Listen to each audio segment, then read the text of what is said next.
So it's Lokanath. Is it the appearance day of Lokanath Das Swami, or is it the appearance? Is it Srila Lokanath Swami? I'll read the section in the book out anyway. I'm not sure if it's his appearance or just appearance day today, but Srila Lokanath Goswami, a personal associate of Lord Gauranga, fully absorbed in pure love. Sri Lokanath Goswami was the eldest of the Goswamis living in Vrajabhumi. He shunned name and fame so much that he asked Krishnadas Kaviraj to keep his name out of Chaitanya Charitamrita. His body and mind were completely attached to Vrindavan Dham. The divine Leelas of Radha Vinoda played in his heart. His ears existed only to hear the Srimad Bhagavatam. Anyone who reads the Srimad Bhagavatam, he is my friend, said Lokanath Goswami. Once Sri Krishna himself appeared and gave Lokanath a deity of Radha Vinoda. Lokanath Goswami carried his deity all over Vraj in a cloth bag hung around his neck. Although first rejecting, Lokanath Goswami finally accepted Narottama Das for initiation as his only disciple. He appreciated his genuine humility and his determination to serve. Every night for 1 year, Narottama Das secretly served his guru by carefully cleaning the field where Lokanath Goswami passed stool. Lokanath Goswami's original for Rajasthan, a Pratibur Murti, expanded from the original deity of Radha Vinod, adorns the altar of the Radha Gokulananda temple in Vrindavan. Lokanath Goswami served Srimati Radharani as Manjari in the Church of Vrindavan Leela. Sri Lokanath Goswami, Shri Ki Jai, Shri Vaishnava Thakur Ki Jai. So, reading from Nectar of Devotion.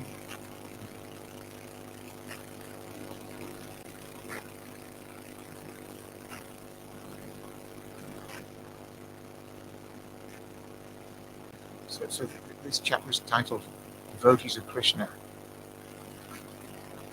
There is the following nice statement in the 3rd canto, 15th chapter, verse 25 of Srimad Bhagavatam, describing a devotee who achieves perfection by regularly executing devotional service.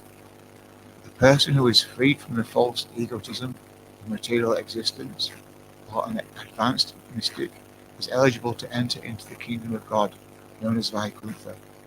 Such a mystic becomes so joyful by constant execution of the regulative principles of devotional service that he thereby achieves the special favor of the Supreme Lord.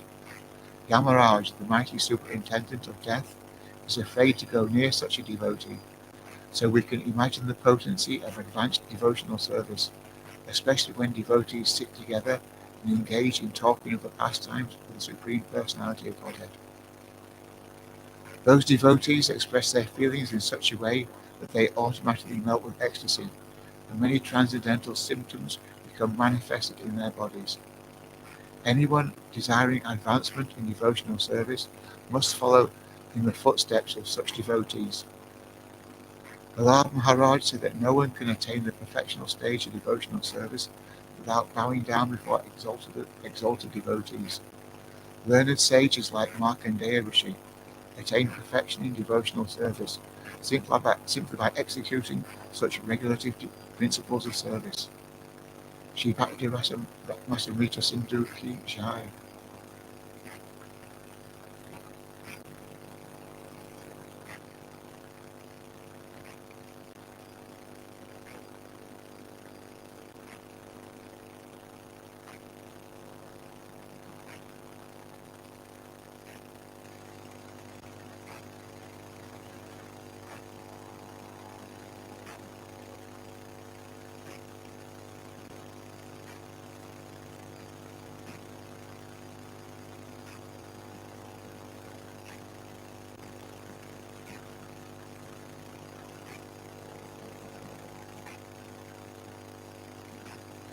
So reading from Srimad Bhagavatam. Om Namo Bhagavate Vasudevaya. Om Namo Bhagavate Vasudevaya. Om Namo Bhagavate Vasudevaya.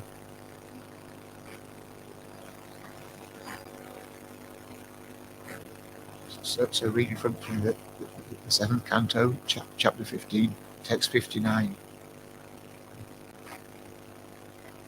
City Adonam, City Adonam, Ihathanam, Ihathanam, Shaya, Na, Katampi, He, Na, Sangato, Vikara, Pi, Na, Prithan, Nambito, Misha, City Adonam, Ihathanam, Shiti Idam Hinathanam, Shayana Katampihi, Nas Sangato Vikarapi, Na Prithan Nambito Misha, Shiti Adinam Ihathanam, Shiti Adinam Ihathanam, Shayana Katampihi, Shayana Katampihi, Na Sangato Vikarapi, Na Sangato Vikarapi, Na Prithan Nambito Misha, Na Prithan Navandito Misha, Siti Adinam Ihathanam, Shayana Katampihi, Na Sangato Vikarapi, Na Prithan Nambito Misha, Siti Adinam Ihathanam, Shayana Katampihi, Na Sangato Vikarapi, Na Prithan Nambito Misha,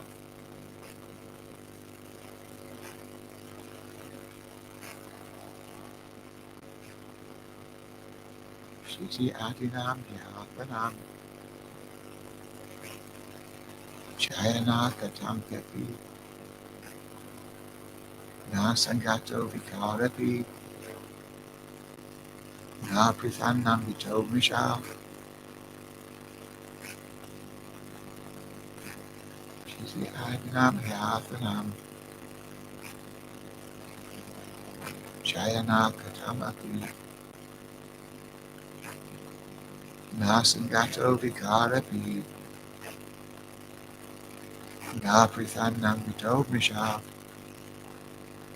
I'll just go through the word for word. Siti Adinam, of the 5 elements beginning with the earth. Iha, in this world. Arthanam, of those 5 elements. Shaya, shadow. Na, neither. Katama, which of them?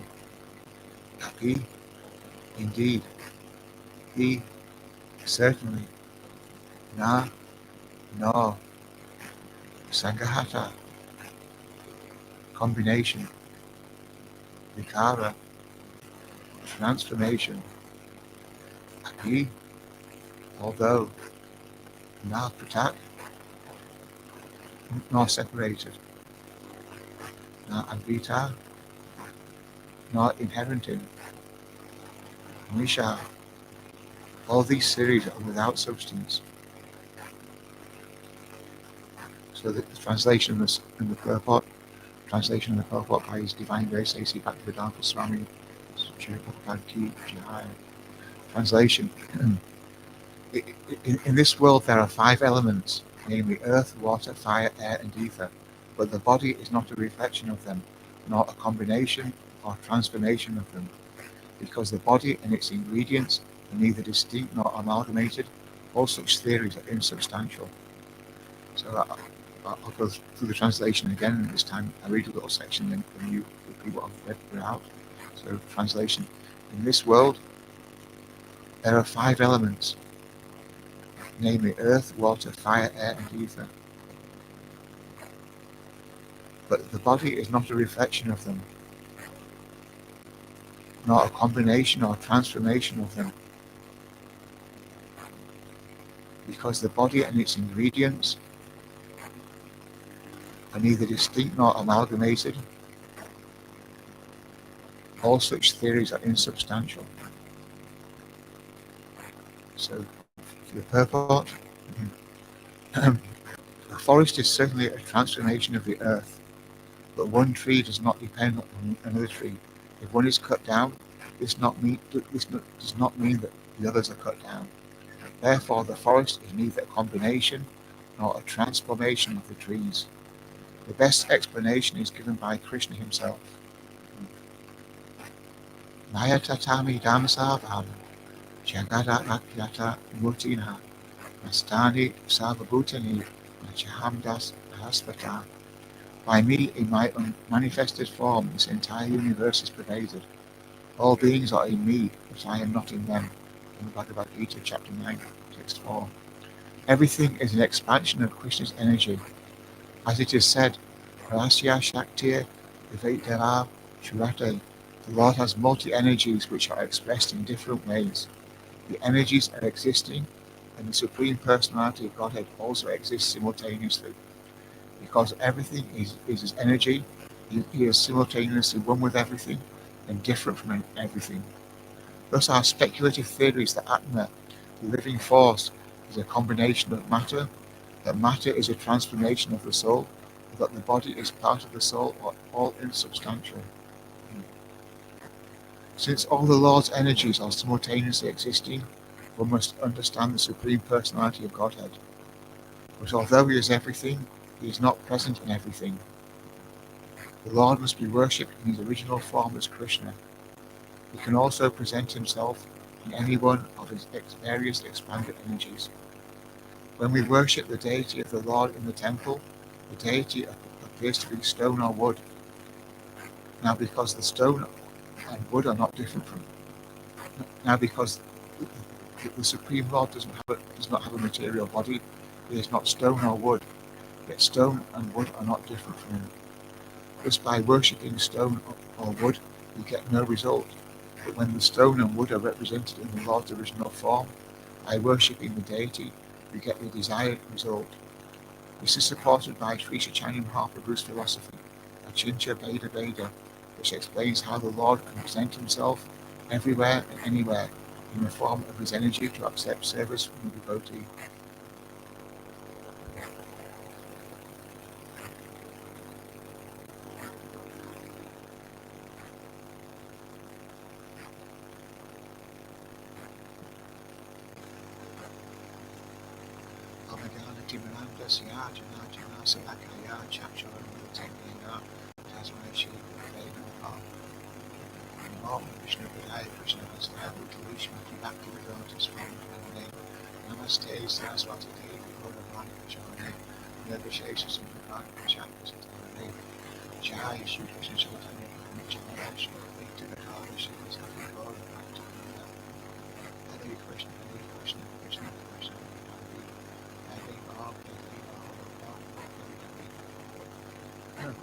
So I've made a few notes, so I'll refer to the notes from my start of the lecture.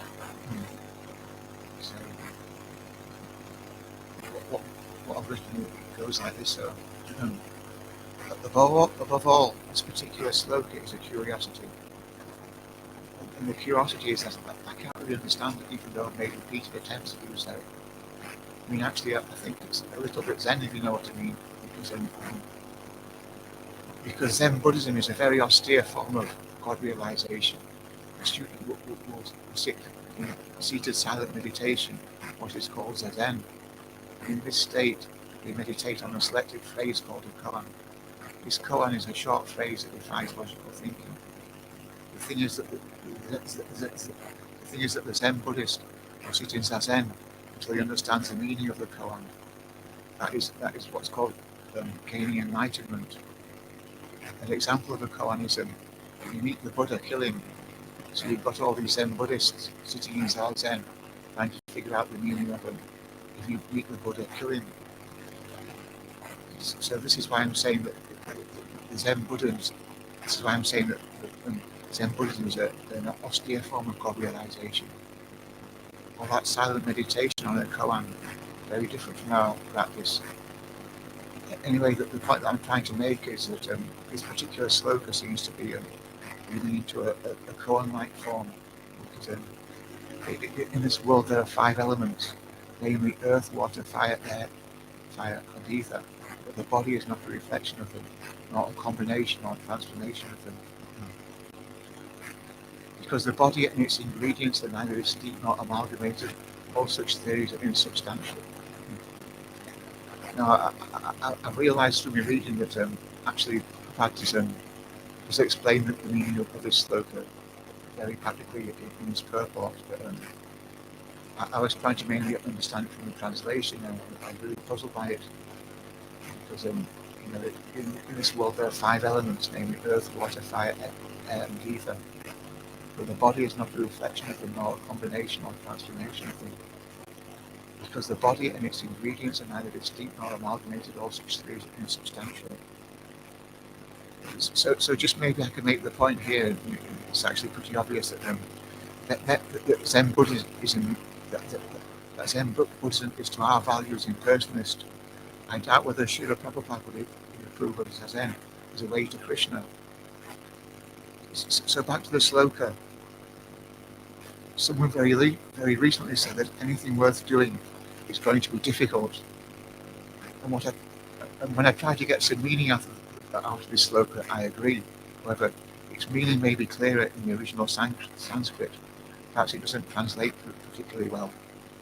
But when it says there are 5 elements when it says there are 5 elements, but the body is not a reflection of them, not a combination or transformation of them, is it saying that the body is more than the 5 gross elements?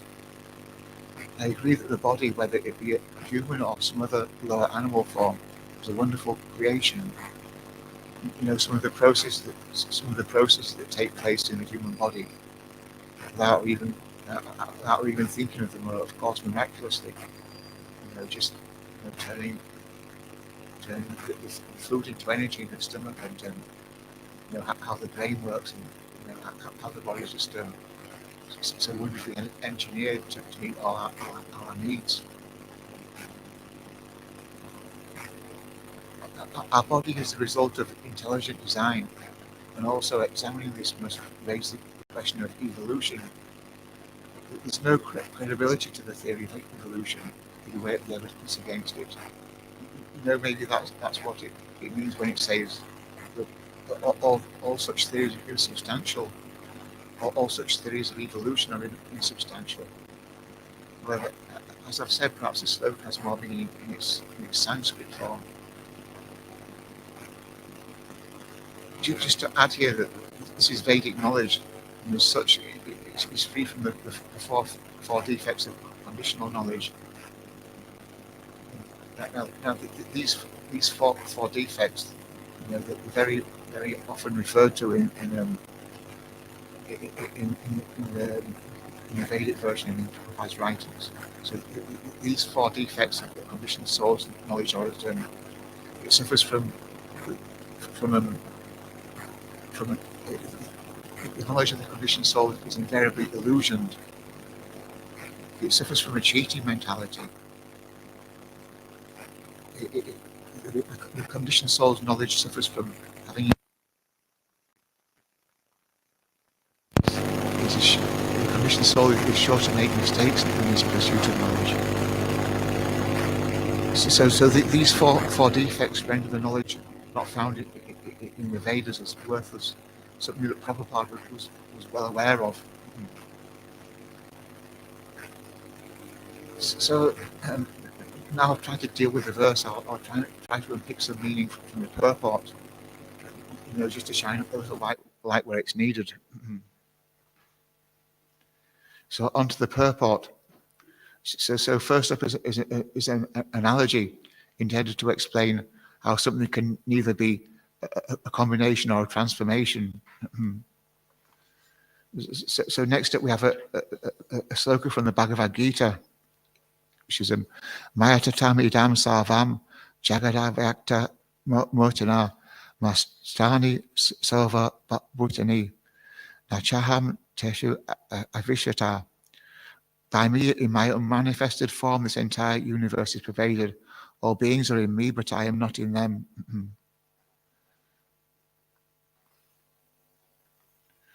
So in this sloka, Krishna mentions his manifested form or his impersonal aspect. So that there are three stages of God realization, namely Brahman, the impersonalized, all-pervasive spirit, Brahman, the impersonal, all-pervasive spirit. The second stage is Paramatma, the localized aspect of the Supreme within the heart of all living entities. And finally, there's Bhagavan, the Supreme Personality of Godhead. So very clearly, what this sloka from the Bhagavad Gita is saying is that in his Brahman aspect, the whole universe is pervaded by him. However, in his Bhagavan form, he remains aloof from everything. He is the enjoyer, and they are the enjoyed. So this phrase, Prasya Shaktya Vivedava Shurate, that comes from the Svatara Upanishad, and it means that everything we see is an interaction of the energies. And we can see in the purport how Prabhupada tries to explain this phrase to us. So next, in the last sentence of the first paragraph of the purport, Prabhupada tries to explain the meaning of the verse to us. But,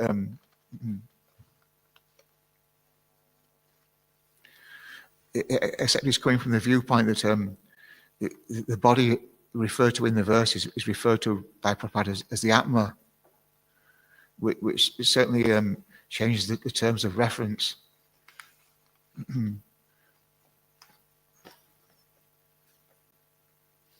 So what Prabhupada actually writes is that thus are speculative theories that Atma, the living force, is a combination of matter, that matter is a transformation of the soul, or that the body is part of the soul, or insubstantial. So I think we really must take that as the actual meaning of the sloka, even though I spent quite a few hours puzzling over the meaning of it. I think we actually should take what Prabhupada's writing as the actual meaning of the sloka. So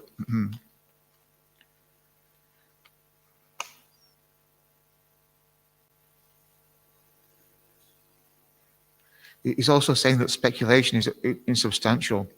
Speculation takes us away from the absolute truth. Our speculative theories are all insubstantial. Then in the second paragraph, he's writing about Archa Vigraha, the process of deity worship. So the analogy generally used to explain the process of deity worship is that of the authorized mailbox.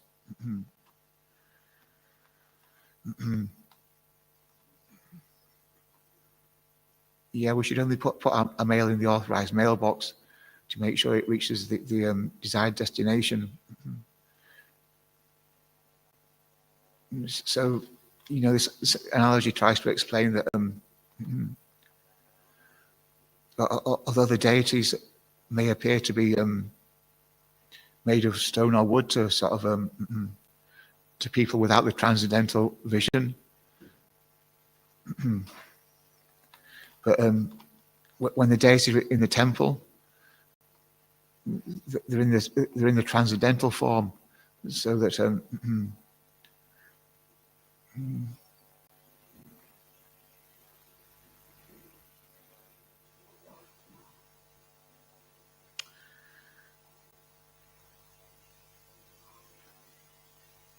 if we take something as being wood or stone and try to use it to send our mail through it, we'll find out that the mail doesn't reach its destination. But if we use the authorized mailbox, we find that the mail does reach its destination.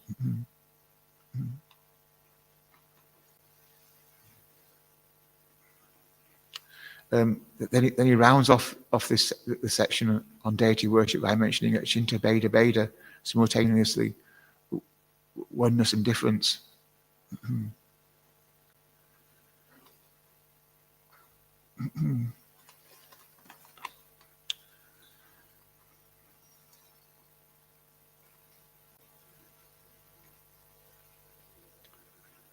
So I've dealt with the purport a little bit, not to the full satisfaction of everybody, I suppose, but I've tried to deal with it a little bit.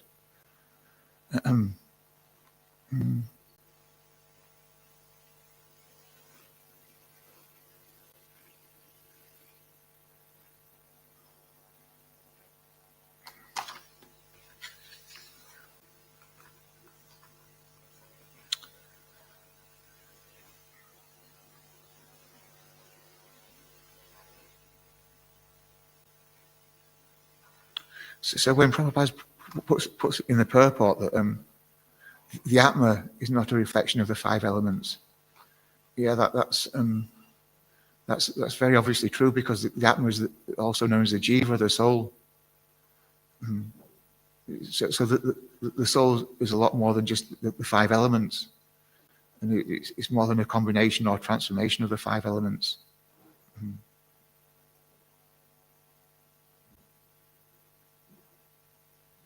It's very often said that the soul has the same qualities as a body of the Lord, but in different amounts. It is infinite and infinitesimal. His transcendental body is such. His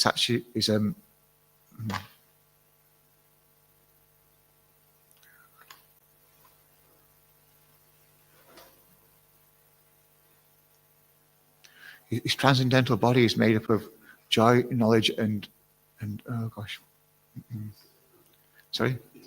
eternity. Yeah, Satchitananda Vigraha. So we've also got the same qualities, but in a very tiny amount.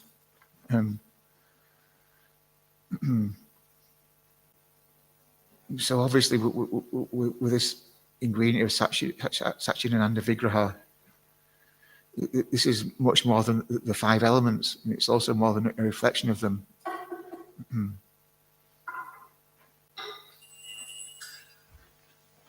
Shishi Kognitai Maya Posasha Jai.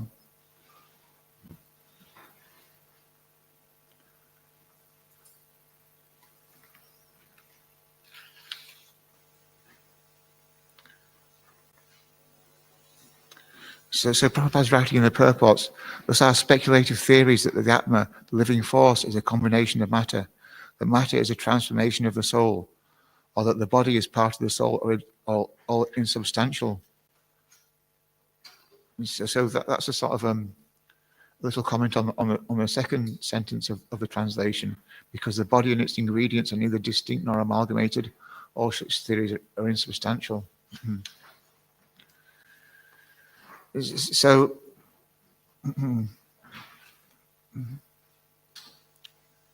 I've tried to deal with the purport and the verse a little bit now, but so I've written here that sort of being up here can be some sort of a tense affair with all the weight of expectation on you.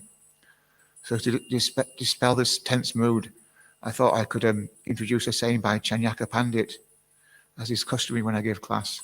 So Chanyaka Pandit, he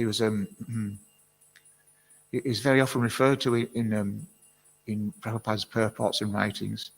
He was a moral and political authority, and if you read enough of Prabhupada's writings, and you'll invariably come across one of Chanyaka Pandit's teachings. So the teaching that I'm going to focus on today is that he says that the moon is so liberal that it shines on the house of a Brahmin or the house of a Chandala outcast. So I also spent a little time puzzling over just what is he trying to say in this little sort of slogan. The moon is so liberal that it shines on the house of a Brahmin or the house of a Chandala outcast. Well, so the best explanation that I've been able to come up with is that people say that the sun is one eye of God, isn't it? So if the sun's one eye of God, the moon's another eye of God. So God's being so liberal that he's on both the house of a Brahmin and the house of a Chandala. So God will be making arrangements for the Brahmin and making arrangements for the Chandala. He's so liberal that he's not making a distinction between arranging things for a Brahmin or arranging things for a Chandala. Yeah, people are saying, well, the Guru and the Shastra and the sadhus, they're all saying that the sun is one eye of the Lord. So taking that as to be true, the moon should also be regarded as an eye of the Lord. And when it's shining at night, it's shining so liberal as it illuminates both the house of a Brahmin and the house of a Chandala.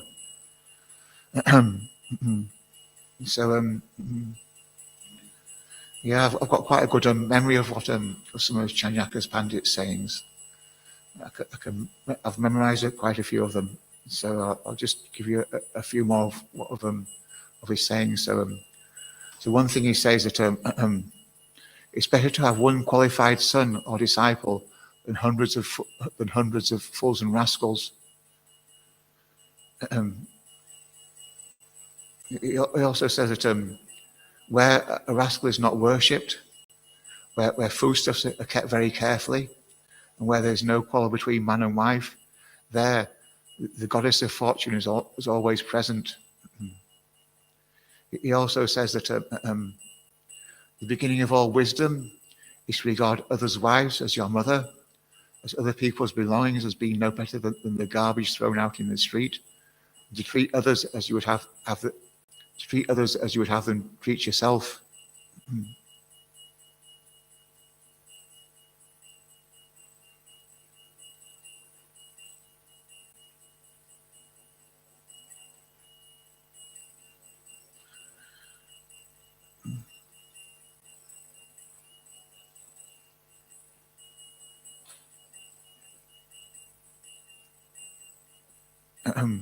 So I'll just move on to something that Prabhupada put in his writings. This is taken from a purport from the Bhagavad Gita, chapter 13, text 8 to 12. So Prabhupada writes that if one is engaged in the advancement of spiritual knowledge, there'll be so many insults and much dishonor from others. So I'm thinking that's exactly how spiritual life is. If one is engaged in the advancement of spiritual knowledge, there'll be so many insults and much dishonor from others. So obviously we can take from this that, that if you're going to go on the spiritual path, it's best to have a fairly thick skin and to expect the unexpected in the way of insults and much dishonor from others.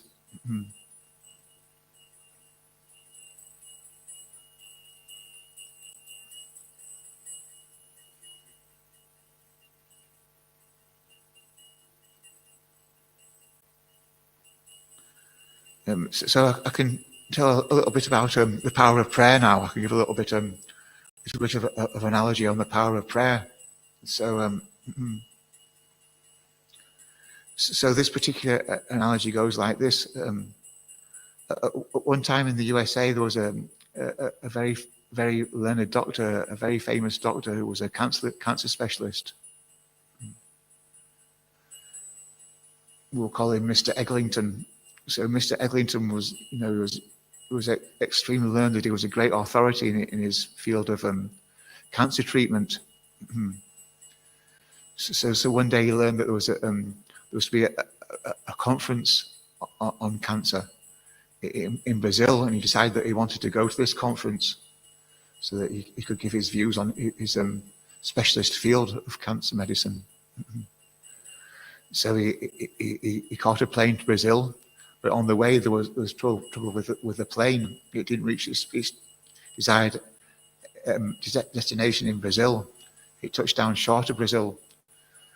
But from the airport, the doctor thought that he'd be able to hire a car and go to the conference because he was so set on attending this conference, even though it would mean driving to the conference instead of catching the airplane all the way. So he hired a car and set out on the way to the conference.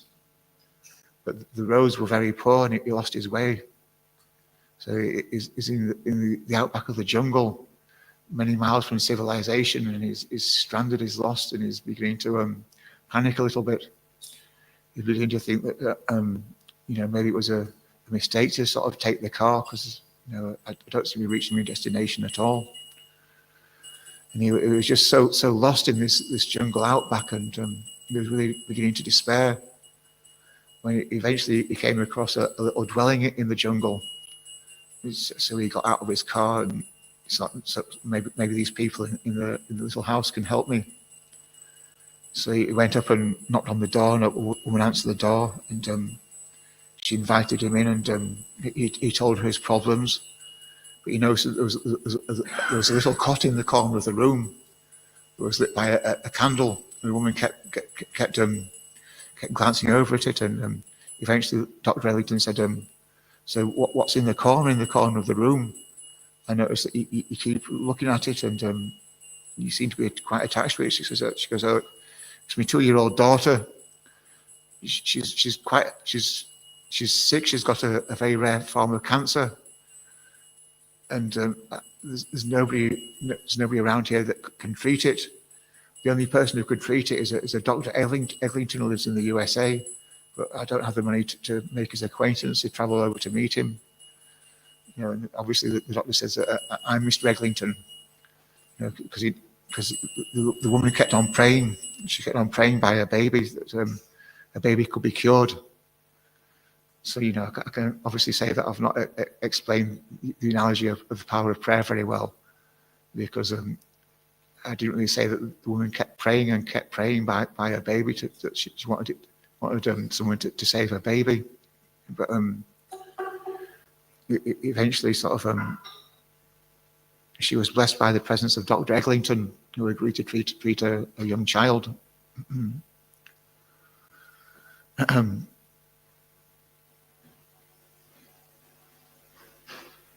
So I've got a little bit of time before I hand over to the comments and the questions. So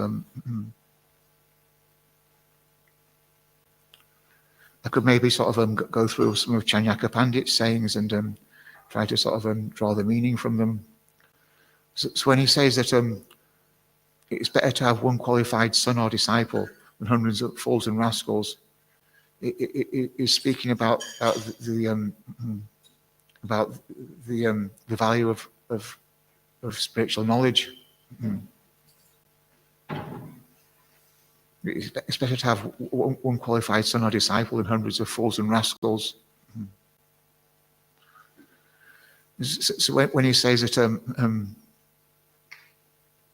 where a rascal is not worshipped, where foodstuffs are kept very carefully, and where there's no quarrel between man and wife, there the goddess of fortune is always present.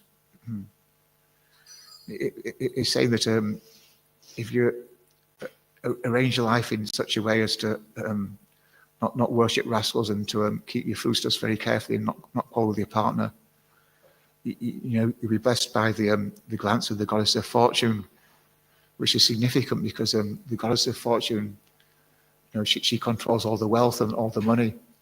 And so if you're blessed by the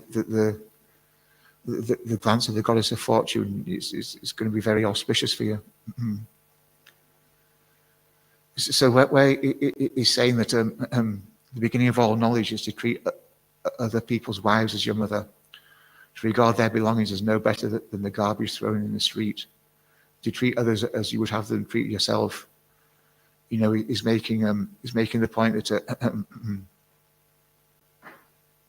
a lusty mind is the enemy, is our enemy,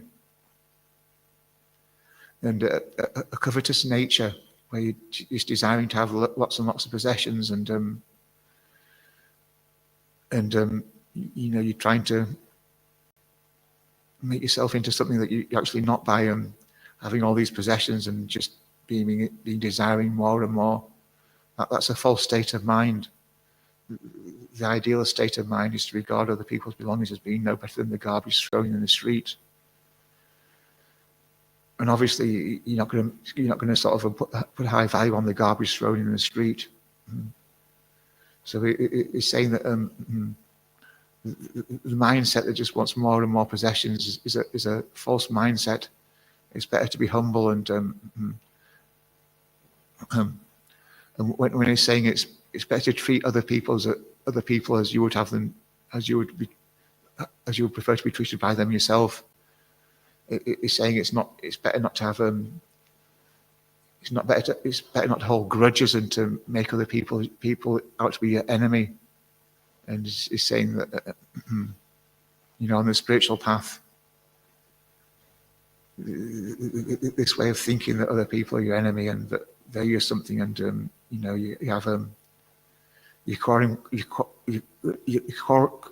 with other people because you can't see that the other person is a part of God too, because of the super soul, the Paramatma. Every other person has the Paramatma in his body too. Every other person is a part of God too.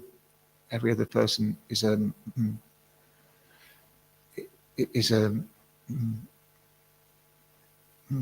well, can I explain that very well?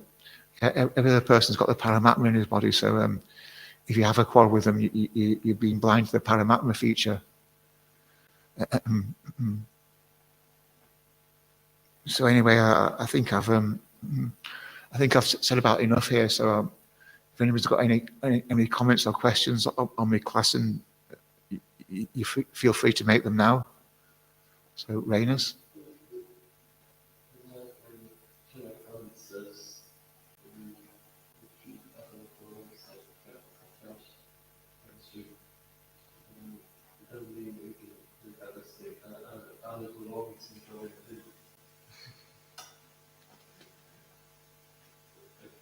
Yeah, I think it's saying that you should,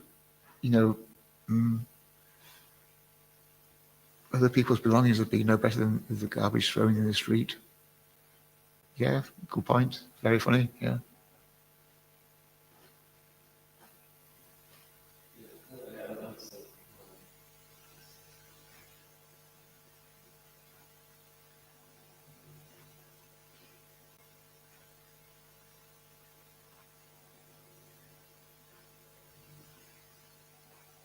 So this question also about so when the doctor arrived in the house, so because the lady was praying for that child to be saved. This is another cancer, if you will. So even if these sort of like these desires of maybe material desires, but like, if these kind of material desires also is a little answer. So what should we be praying for? What should we be praying for? As the Lord.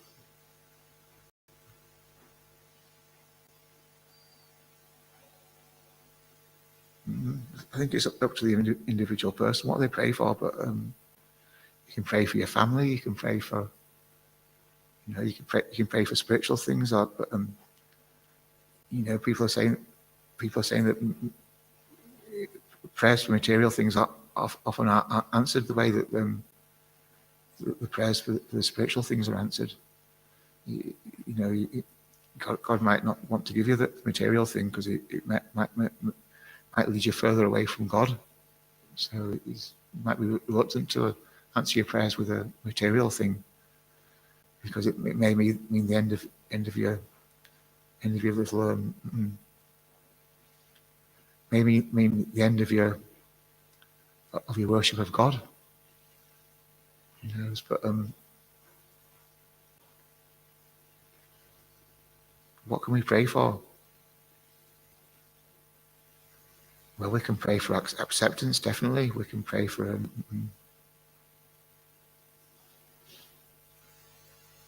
we can pray for well-being. We can pray for sort of knowledge, definitely. We can pray for, we can pray that we're going to read the Bhagavad Gita and try to understand it better.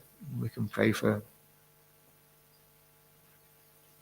we can, there's so many prayers that we can make that we don't make each day, but somehow God keeps shining His light upon us and keeps on giving us a little taste of what we could maybe achieve, which is, sometimes we settle for a little taste of what we could achieve instead of the huge meal. Sometimes we're guilty of not asking for enough. So we could pray that we want more from God, but yeah.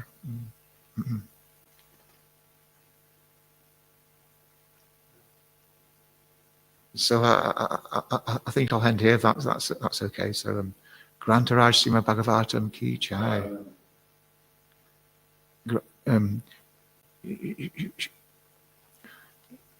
Shri A.C. Bhaktivedanta Swami Prabhupada Ki Jai. Prabhupada Ki Jai.